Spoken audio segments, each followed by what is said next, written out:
நடிகரும் தமிழக வெற்றிக் கழகம் கட்சியின் தலைவருமான விஜய் பிரைவேட்டா ஒரு தனி விமானத்தையே வச்சிருக்கிறாராம். இதுல இருக்கக்கூடிய சிறப்பு அம்சங்கள் குறித்த விவரங்களும் இதோடைய ரேட் குறித்த தகவல்களும் இப்போ வெளியாயிருக்கு. நடிகரா மட்டும் இருந்த விஜய் இப்போ தமிழக வெற்றிக் கழகம் என்கிற அரசியல் கட்சியின் தலைவராகவும் இருக்கிறாரு. இவருடைய கட்சி ஆரம்பிச்சு ஒரு வருஷம் ஆயிடுச்சு.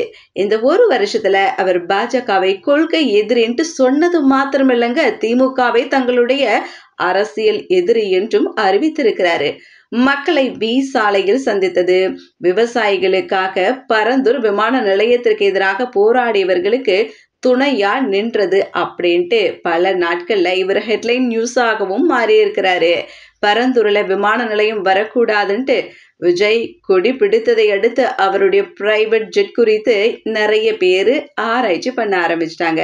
விஜய் பல வருஷமா பிரைவேட்டா ஒரு ஜெட்டை வச்சிருக்கிறாரு அப்படின்ட்டு சொல்லப்பட்டு இருந்தாலும் அது பற்றிய எந்த அதிகாரப்பூர்வ தகவலும் இல்லை.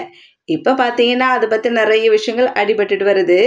அவர் நிஜமாவே அப்படி ஒரு பிரைவேட் ஜெட்டை வச்சிருக்கிறாராம். அந்த பிரைவேட் ஜெட்ல என்னெல்லாம் இருக்குதுன்ட்டு சிலர் சொல்லிட்டு வராங்க.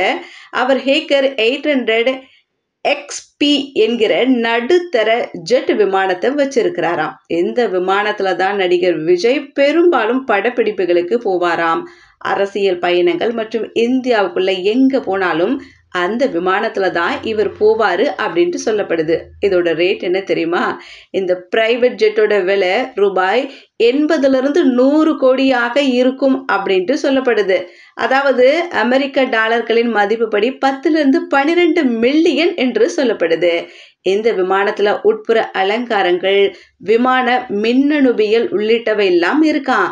அது மட்டும் இல்ல, இந்த விமானத்துக்குள்ள சொகுசு சாய்வு நாற்காலிகள், கான்ஃபரன்ஸ் டேபிள், மினி பார், செயற்கைக்கோள் தொலைபேசி உள்ளிட்ட விஷயங்கள்லாம் இந்த பிரைவேட் ஜெட்ல இருக்குதாம். இது 4500 கிலோமீட்டர் வரை பயணிக்க கூடியதாம் இந்த பிரைவேட் ஜெட். அதிகபட்சமாக இந்த விமானம் 830 கிலோமீட்டர் வேகத்துல போகும் அப்படின்ட்டு சொல்லப்படுது. இதுல 2 விமானிகள், உதவி செய்ய ஒரு பணிப்பெண் கட்டாயம் இருப்பாங்களாம். விஜய் அடிக்கடி கேரளா, ஹைதராபாத், சிங்கப்பூர் உள்ளிட்ட இடங்களுக்கு பயணம் செய்யறாரா. அப்போல்லாம் எந்த விமானத்தை தான் அவர் பயன்படுத்துறாரு அப்படின்ட்டு சொல்லப்படுது. இதுல என்னப்பா இருக்கு? அரசியலுக்குள்ள வந்துட்டாரு, இதெல்லாம் சகஜம்தான் அப்படின்ட்டு தான் நமக்கு நினைக்க தோணுது.